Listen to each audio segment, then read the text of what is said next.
Hello, UCF Knights, and welcome to your sports update. I'm Jack Eble. And I'm Tom Eble. For the past couple weeks, we've been covering the UCF baseball and softball team. And although they're doing a great job this season, we wanted to touch on some other UCF athletics, the club teams. So we went out to the Oviedo Bowl on Wednesday to catch up with some Knights who don't leave a strike to spare. The Striking Knights are UCF's club bowling team. They practice 2 to 3 times a week and compete against the likes of Ohio State and FSU. They travel across the country from Allentown, Pennsylvania to Las Vegas, Nevada. And club president Chris Schneider says the experience of collegiate bowling is a unique feeling. It's its own little community, its own little thing. But, you know, I found out about it my freshman year through a friend, and I'm really glad I did. I wouldn't trade it anything for the world. Sarah Zigzag Wethington is the captain of the girls squad. She says joining the team is a 100% commitment. You have to put full-time commitment into it. You have to fundraise. For us specifically, if you don't fundraise, it will have to come out of pocket. Otherwise, we don't get to do the thing that we love. Although being a club athlete is a commitment for these Knights, Chris and Sarah agree that it pays off. You kind of build those relationships where it's like being a part of the family. I mean, these guys are my second family. It's just a feeling that you can't get anywhere else, honestly. It's well worth it because you get the friendships with everybody, throughout the nation, not just throughout our club.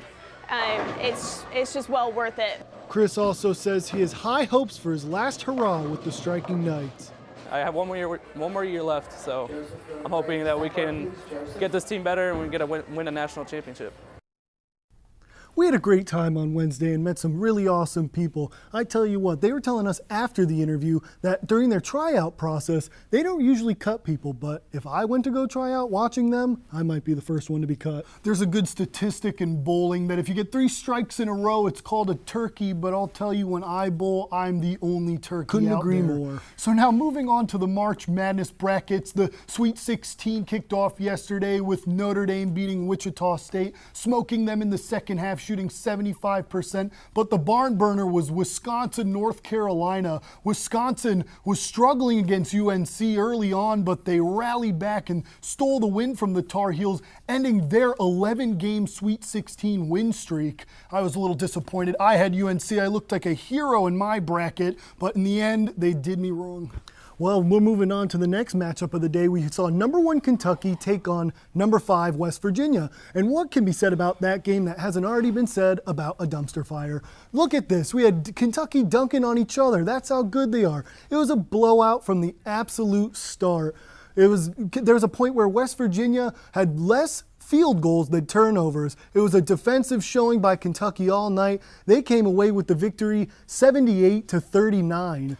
Moral of the story, kids, don't guarantee victories. And then the UCF Nightly News Bracket Challenge. How are you doing, Jack? I'm sitting boldly in 26th place. Well, I'd love to join you in the basement, but I'm actually top 5, so things are going good. A big shout out to Nightly News reporter Deira Bradley, who skyrocketed into the top 3 after yesterday's matchups. Make sure to check out the games later. We're starting off with Gonzaga versus UCLA at 7:15. And the Cinderella NC State team faces off against Louisville at 7:37. Number 1 seed Duke and Utah play at 9:45. Don't sleep on the Utes. Oklahoma versus Michigan State. Tom Izzo and the Sparties are fighting at 10:07 tonight. Well, that's all the time that we have for now. Melissa, Camilla, how are your brackets looking?